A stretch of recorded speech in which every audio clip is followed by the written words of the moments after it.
Now let's add 1 teaspoon of ginger and garlic paste and fry it till the raw smell disappears. Now add 2 big tomatoes chopped. Tomatoes are the main ingredient for this rich gravy, so we use less of onions and a lot of tomatoes. Now I'm adding a few almonds which have been previously soaked and blanched. This recipe normally calls for cashews instead of almonds, but I like the taste of almonds better, but you can always use cashews instead.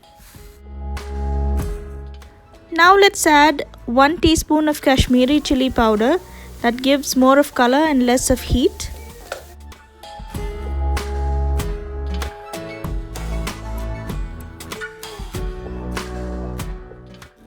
And now 1 teaspoon of garam masala or curry powder.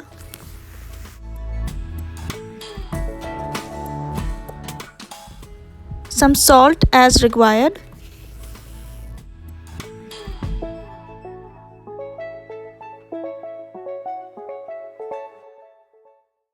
Our beautiful gravy is coming along well. Now let's take this aside and let it cool.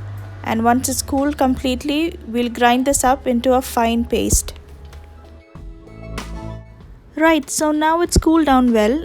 Now I'm just adding it into a blender and we'll blend this up into a smooth fine puree.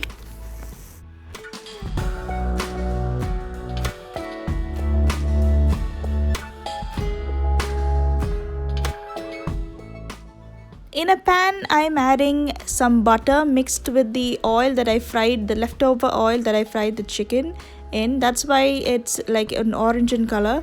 And to that, I am adding 1 bay leaf cut into half and 2 black cardamoms. Next, dip in the ground tomato paste. Saute this well to infuse the flavor of the butter into this gravy.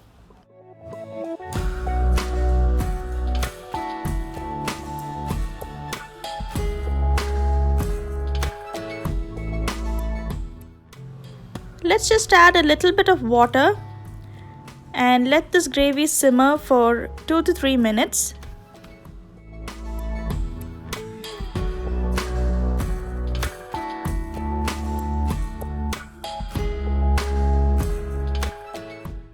Now add the chicken pieces into this and let it cook for about 5 to 10 minutes.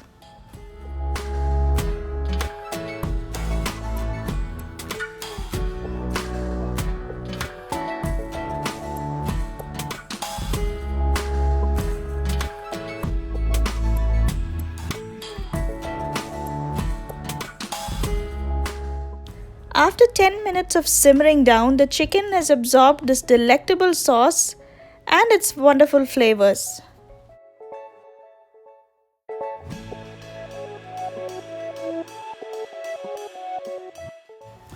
Now let's add a teaspoon of fresh cream.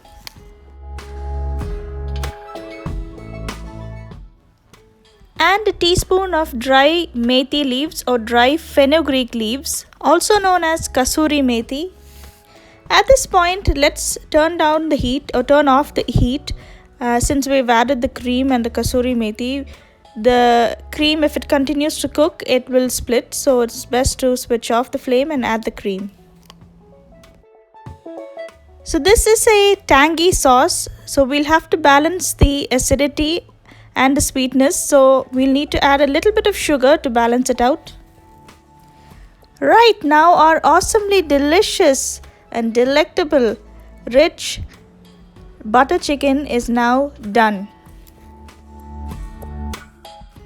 I have this traditional beautiful earthen pot here, also called manchatti, and I'm adding another teaspoon of fresh cream and some dried methi leaves for garnish. I made some seasoned saffron rice to go with this beautiful butter chicken. So do kindly try this out and let me know how it went. Hope to see you guys in my next video. Until then, goodbye and take care.